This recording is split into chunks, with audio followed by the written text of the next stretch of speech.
உயிரே உறவே தமிழே. வணக்கம். வில்லிவாக்கம் தொகுதி எனக்கு புதிதல்ல. பள்ளி தோழர்களே எனக்கு இங்கே வில்லிவாக்கத்தில் இருக்கிறார்கள். நான் சின்ன பிள்ளையில புரசவாக்கத்தில் படித்தேன். அதனால் இங்கே வந்து ஃப்ரெண்ட்ஸ் எல்லாம் இருந்தாங்க. இங்கேருந்து அங்கே பள்ளிக்கூடத்துக்கு வருவாங்க. அதையெல்லாம் 67க்கு பிறகு மாறியது.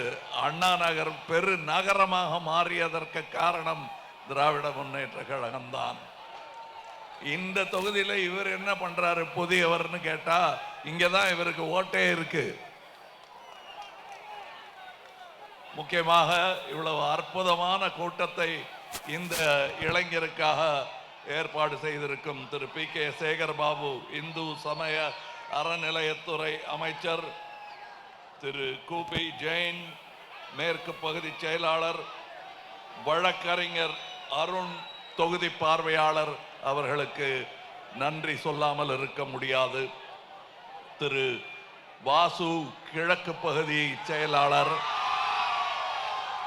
நாகலிங்கம், தொகுதி பார்வையாளர், திரு அழகிரி சதாசிவம், மாநில துணை செயலாளர், IT விங், இவர்களெல்லாம் துணை நின்று இந்த கூட்டம் அமைதியாகவும் ஆரோக்கியமாகவும் நடப்பதற்கு ஏற்பாடு செய்திருக்கிறார்கள். முக்கியமாகவே என்னை போல் எந்த பிரதிபலனும் எதிர்பார்க்காமல் தமிழ்நாடும் திராவிட முன்னேற்ற கழகமும் வென்றாக வேண்டும் என்ற சூழலில் என்னை போலவே இங்கு வந்திருக்கும் மக்கள் நீதி மையம் மண்டல செயலாளர் திரு மயில் வாகனம், MNM நிர்வாகிகள் திரு Madasamy, A Dhanapal, Thiru M Nilavazhagan ஆகியோருக்கெல்லாம் நான் நன்றி சொல்ல வேண்டாம். என்னை போலவே நன்றி வரும், அதற்கு ஏதாவது பலன் வரும் என்றெல்லாம் எதிர்பார்க்காமல் தமிழ்நாடு வெல்ல வேண்டும் என்பதற்காக இங்கே வந்திருக்கிறார்கள். உடன் நிற்பார்கள். வெற்றி விழாவிலும் அவர்கள் கூட்டம் நிரம்பி வழியும். கார்த்திக் திறமையான இளைஞர். இளைஞர்கள் அரசியலுக்கு வர வேண்டும் என்பது மக்கள் நீதி மையத்தின் ஆசையும் கொள்கையும் கூட. எனக்கு நன்கு தெரிந்தவர், என்னுடைய நண்பர், சபரீசனின் காலேஜா பள்ளிக்கூடமா, பள்ளிக்கூட காலேஜ் நண்பர். அதனால இந்த தொகுதியில் நான் என்ன எப்படி உத்வேகத்தோட சொல்வேனோ, சபரீசன் இங்கே நின்றிருந்தால் எந்த உத்வேகத்துடன் ஓட்டு கேட்பேனோ அதே உத்வேகத்துடன் இளைஞருக்காக நான் ஓட்டு கேட்கிறேன். இளமைக்கு வாய்ப்பு கொடுப்பதுதான் முதுமைக்கே பாதுகாப்பு. அதை நீங்கள் புரிந்து கொள்ள வேண்டும். சின்ன பசங்க என்ன பண்ணுவாங்கன்னா, சின்ன பசங்களா இருந்தவங்க தான் இன்னைக்கு இந்த மாதிரி தாடி நடத்தி வந்திருக்காங்க. அதை மறந்துடக்கூடாது. அதனால இளைஞர்களுக்கு வழிவிடும் தன்மை திமுகவிற்கு ரொம்ப நாளாகவே இருக்கிறது. அப்படி வந்தவர் தான் தமிழக முதல்வராக இன்று இருக்கும் ஸ்டாலின் ஐயா அவர்களே. இந்த வயதிற்கும் முன்னாடி வந்தவர். அவங்க அப்பா அதுக்கும் முன்னாடி வந்துட்டார் அரசியலுக்கு. அதனால் இளமைக்கு வாய்ப்பு கொடுங்கள் என்பது வெறும் பேச்சல்ல, நிகழ்ந்து கொண்டிருப்பதன் நீட்சி இது. இங்கே இவர் வந்தால் என்னென்ன செய்வார் என்பதற்கு முன்னுதாரணமாக இதுவரை தமிழகத்தில் நடந்திருக்கும் விஷயங்கள் எல்லாமே தெரியும். அது நாட்டுக்கே முன்னுதாரணமாக இருக்கிறது. நாம் தேசிய ஒருமைப்பாட்டிற்கு பாலம் கட்டுபவர்கள். நாம் கட்டிய பாலம் என்றால் இன்று இந்தியா பூரா பாராட்டிக்கிட்டு இருக்காங்க. நம்முடைய சாதனைகள் எல்லாம் இந்தியா பார்த்து கொண்டிருக்கிறது. நாம் முதலிடத்தில் நிற்கிறோம் என்பது அவர்களுக்கு தெரியும். இவரும் நீங்க வாக்குப்பட்டியல பார்த்தீங்கன்னா முதல் இடத்துல தான் இருப்பாரு, நம்பர் 1. அவர் செய்யும் பணிகளில் இருந்து இவருக்கு வாக்கு மெஷினில் இருந்த நம்பர் தான் நீங்களும் கொடுப்பீர்கள்.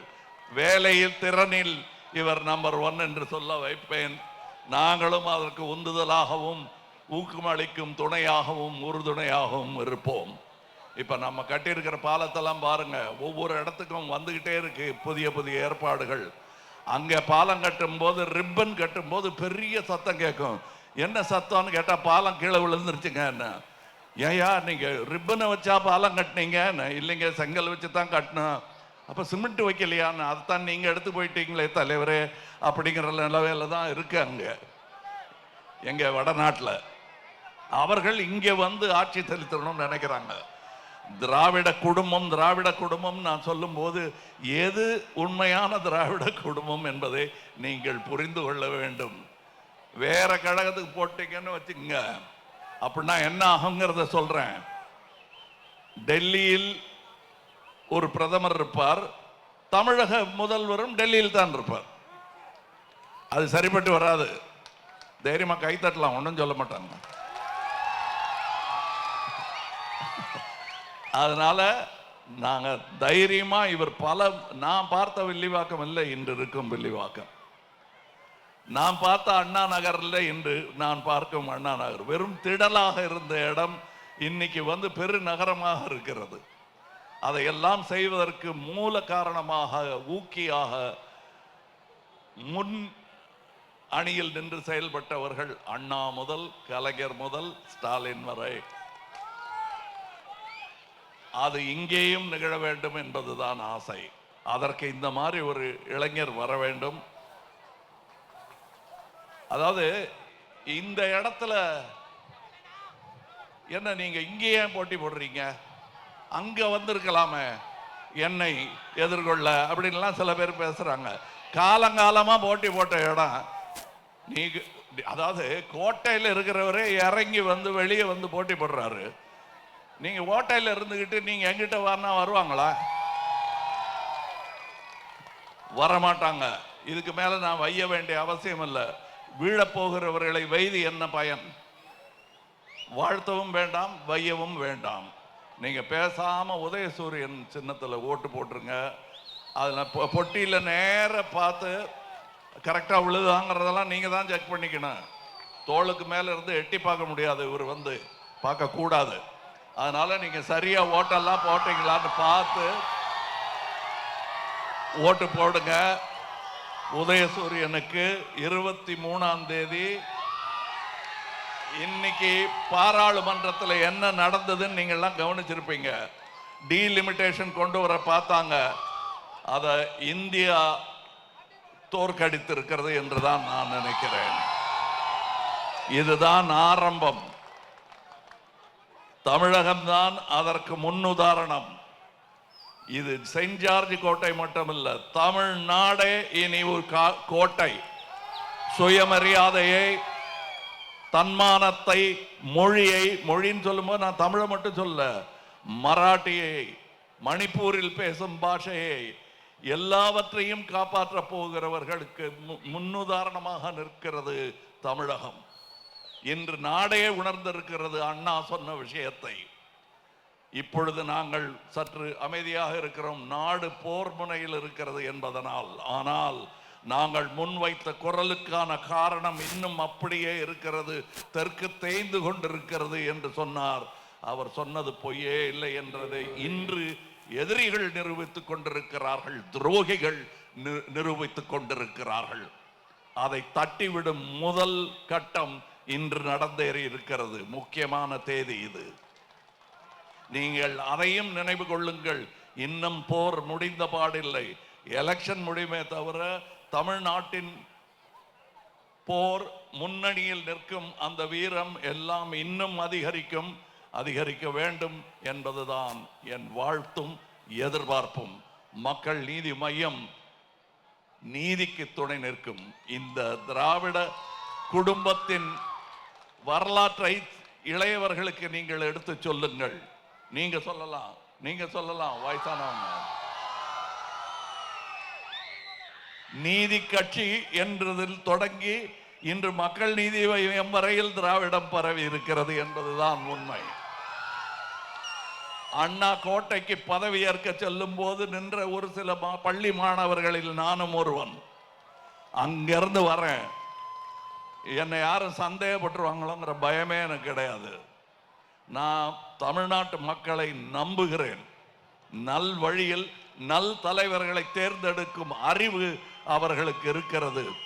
அப்பப்ப மேனாமணிக்கு தனம் காட்டுபவர்களை பார்த்து மயங்கி விட மாட்டார்கள் தமிழர்களும் தமிழ் இளைஞர்களும் என்பது எனக்கு தெரியும்.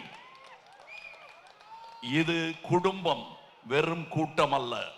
அதை நினைவில் வைத்துக் கொண்டு உங்கள் ஓட்டுக்களை, அதாவது நம்பர் 1 ஏற்கனவே தமிழ்நாட்டில் இருக்கு, இப்பவும் அதே நம்பர் 1 நினைச்சுக்கிட்டு இவர் நிற்கிற அந்த சின்னத்தில் ஓட்டு போடுங்க. நாளை நமதாகும். இன்றும் நமதே, நாளையும் நமதே. வாழ்க தமிழ்நாடு. ஜெய் ஹிந்த். வணக்கம்.